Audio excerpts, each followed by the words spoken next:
Hi ಎಲ್ರಿಗೂ ನಮಸ್ಕಾರ. Welcome back to all Sanchita Raj YouTube channel. ಇವತ್ತಿನ ವಿಡಿಯೋದಾಗ ನಾವು ನೋಡೋಣ ಮೊಗ್ಗಿಂದ ಜಡೆ ಹೆಂಗೆ ಹೆಣಿತಾರೆ ಅಂಥೇಳಿ ಸುಲಭವಾಗಿ ಸ್ಟೆಪ್ ಬೈ ಸ್ಟೆಪ್ಪಾಗಿ ನೋಡೋಣ. ಅದೇ ರೀತಿ ಇನ್ನೂ ಯಾರೆಲ್ಲ ನಮ್ಮ ಚಾನಲ್ನ ಸಬ್ಸ್ಕ್ರೈಬ್ ಮಾಡಿಲ್ವೋ ಬೇಗ ಬೇಗ ಹೋಗಿ ಸಬ್ಸ್ಕ್ರೈಬ್ ಮಾಡಿ, ಹಾಗೆ ಬೆಲ್ ಬಟನ್ನ ಕ್ಲಿಕ್ ಮಾಡ್ಕೊಳ್ಳಿ. ಬನ್ನಿ ನೋಡೋಣ ಮೊಗ್ಗಿನ ಜಡೆನ ಹೇಗೆ ಹೆಣಿತಾರೆ ಅಂಥೇಳಿ. ನೋಡಿ, ಮೊದಲಿಗೆ ಈ ರೀತಿ ಮೊಗ್ಗನ್ನು ತೊಗೋಬೇಕಾಗುತ್ತೆ. ಅರಳೇದು ಹೂವಲ್ಲ, ಮೊಗ್ಗು, ಮಲ್ಲಿಗೆ ಮೊಗ್ಗನ್ನು ತೊಗೋಬೇಕು. ಅದೇ ರೀತಿ ತೆಂಗಿನ ಗಿಡದ ಗರಿದು ಕಡ್ಡಿ ಇರುತ್ತಲ್ಲ, ಕಡ್ಡಿನ ಹೀಗೆ ಅದರಲ್ಲಿರೋ ಲೇಯರ್ಸ್ನೆಲ್ಲ ಕಟ್ ಮಾಡ್ಕೊಬೇಕಾಗತ್ತೆ. ಆಮೇಲೆ ನೋಡಿ, ತುರುಬಕ್ಕೆ ಹಾಕೋಕೆ ದಾರದಲ್ಲೇ ಈ ರೀತಿ ಮೊಗ್ಗಿನ ಕೆಳಗಡೆ ಕಡ್ಡಿ ಇರುತ್ತಲ್ಲ ಅದಕ್ಕೆ ಪೊಣಿಸ್ಕೋಬೇಕು. ಆಮೇಲೆ ಮುಂದಿನ ತುದಿ ಏನೈತಲ್ಲ ಈ ತೆಂಗಿನ ಕಡ್ಡಿಗೆ ಹಾಕೋಬೇಕು. ಹಾಗೆ ನೋಡಿ, ಇಲ್ಲಿ ನಾವು ರೆಡಿ ಮಾಡಿದ್ದೇವಲ್ಲ ಅದನ್ನು ತೆಂಗಿನ ಕಟ್ಟಿಗೆಗೆ ಮೊಗ್ಗನ್ನ ರೆಡಿ ಮಾಡ್ಕೋಬೇಕಾಗುತ್ತೆ. ಈ ರೀತಿ 4 ಉದ್ದನ ಕಡ್ಡಿಗಳನ್ನ ರೆಡಿ ಮಾಡ್ಕೋಬೇಕು. ಹಾಗೆ ಮತ್ತು ತುರುಬಕ್ಕೆ ಹಾಕೋಣಕ್ಕೆ ಹೂವನ್ನು ಕೂಡ ರೆಡಿ ಮಾಡ್ಕೋಬೇಕು. ನೋಡಿ ಯಾವ ರೀತಿ ಅದನ್ನು ಪೇಪರ್ ಇರ್ತಲ್ಲ, ಪೇಪರಿಗೆ ದಪ್ಪನಾಗಿ ಮಾಡಿಕೊಂಡು ಅವು 4 ಕಡ್ಡಿನ ಹಾಕಿ ಸೂಜಿ ದಾರದಲ್ಲಿ ಹೆಣ್ಕೋಬೇಕಾಗುತ್ತೆ. ಅವ್ರು ಹೆಣ್ತಾ ಇದ್ರಲ್ಲ ಆ ರೀತಿ ಹೆಣಿಬೇಕು.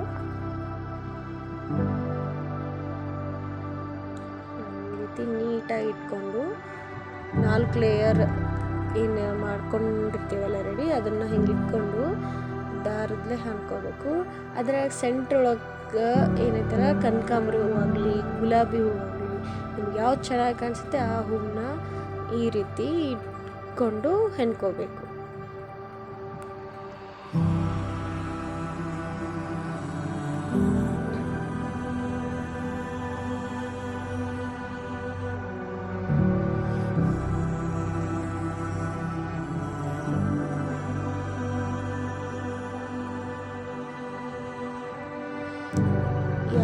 ಹೀಗೆ ಸ್ವಲ್ಪ ಕನಕಾಂಬರಿ ಹೂ ಹಾಕ್ಕೊಂಡೋದ್ರೆ ಆಮೇಲೆ ಸ್ವಲ್ಪ ಮೊಗ್ಗು, ಸ್ವಲ್ಪ ಆ ಕನಕಾಂಬರಿ ಹೂವು, ಸ್ವಲ್ಪ ಮೊಗ್ಗು, ಈ ರೀತಿ ಹೆಣಿತಾ ಬಂದರೆ ತುಂಬ ಚೆನ್ನಾಗಿ ಕಾಣಿಸುತ್ತೆ.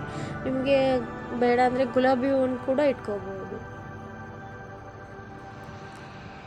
ಯಾವ ರೀತಿ ಹೊಂದಿದ್ದಾರೆ ಅಂತ. ಅದೇ ರೀತಿ ನನ್ನ ಮಗಳಿಗೆ ನಾನು ಸೀರೆ ಉಡ್ಸಕ್ಕಂತೇಳಿ ಪಿನ್ ಮಾಡಿ ರೆಡಿ ಮಾಡಿ ಇಟ್ಕೊಂಡಿದ್ದೀನಿ. ಇಲ್ಲೇ ಜಡೆ ಕೂಡ ರೆಡಿ ಆಗ್ತಾ ಇದೆ.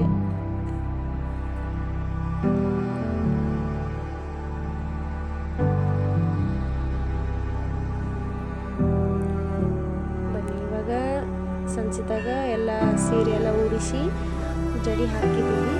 ಅದನ್ನು ತಲೆಗೆ ಯಾವ ರೀತಿ ಮೂಡಿಸ್ತಾ ಇದ್ದಾರೆ.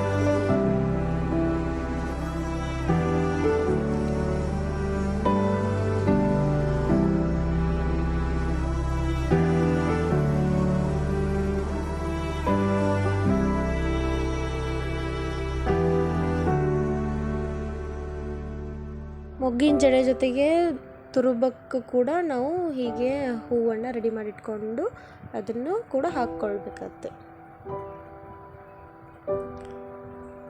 ಎಲ್ಲ ಮೇಕಪ್ ಎಲ್ಲ ಮಾಡಿ ರೆಡಿ ಮಾಡಿದ್ನಿ. ಹಾಗೆ ಫೋಟೋಗ್ರಾಫರಿಗೂ ಕರೆದಿದ್ವಿ. ಫೋಟೋಗ್ರಾಫರ್ ಕೂಡ ಬಂದು ಒಂದಿಷ್ಟು ಫೋಟೋಸ್ನ ತೆಗೆದುಕೊಂಡು ಹೋಗಿದ್ದಾರೆ.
ರೆಡಿ ಆಗಿದೆ. ಫೋಟೋಸ್ ತೆಗಿತಾ ಇದ್ದಾರೆ ಫೋಟೋಗ್ರಾಫರ್. ಅವ್ರು ಹೇಳ್ತಾ ಇದ್ರು ಪೋಸ್ ಅವ್ರು ಹೇಳಿದಾಗೆ ಫೋಟೋಸ್ ತೆಗೆಸ್ಕೊಂಡು